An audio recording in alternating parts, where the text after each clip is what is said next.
do Américo Martins. Américo, olhando para estados pêndulo, porque de fato são eles que vão definir essas eleições extremamente equilibradas nos Estados Unidos.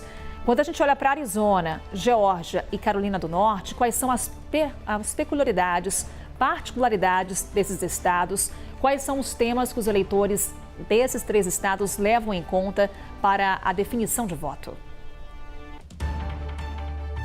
Carol, uma das grandes preocupações desses estados todos é a imigração. Eles estão todos muito mais próximos ali da fronteira com o México. Temos ainda o Arizona, que é um estado muito importante nessa questão toda, Nevada também.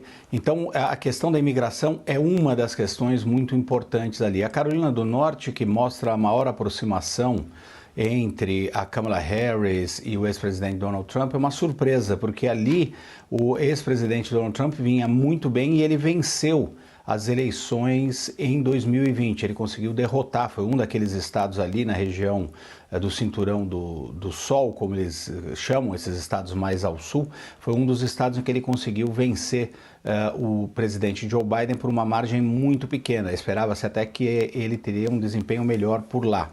Mas os outros 2 estados, embora ainda próximos ali da margem de erro, revelam que vai ser uma disputa muito apertada, com uma certa vantagem para o ex-presidente Donald Trump. Essas pesquisas de hoje complementam algumas pesquisas que saíram na semana passada que mostravam uma vantagem pequena, mas uma certa vantagem da Kamala Harris nos estados do Cinturão da Ferrugem, que ficam mais ao norte, especialmente na Filadélfia, que vai ser um estado-chave.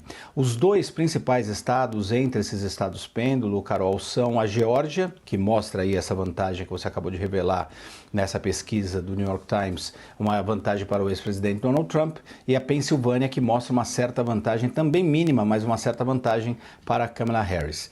Essas pesquisas, Carol, estão confirmando o que a gente tem visto desde o início dessa campanha presidencial, especialmente depois que a Kamala Harris passou a ser a candidata do Partido Democrata, que vão ser eleições muito apertadas, decididas por margens muito pequenas, por poucos milhares de votos. E exatamente nesses estados que a gente está discutindo, especialmente Pensilvânia e Geórgia, chamam muito a atenção pelo número de delegados que eles terão no colégio eleitoral, mas todos esses 6 ou 7 estados são muito importantes. Por isso que essas pesquisas é que merecem o nosso foco, ao contrário da pesquisa nacional, justamente por conta do modelo eleitoral nos Estados Unidos, em que cada estado elege delegados para um colégio eleitoral, não é uma votação direta. Se fosse, a Kamala Harris estaria muito mais confortável neste momento, Carol. E no caso da Geórgia, é uma atenção especial, né, Américo, por conta das últimas eleições, quando houve aquela tentativa de interferência no resultado. Essa é uma das questões que pesam contra Donald Trump no aspecto jurídico.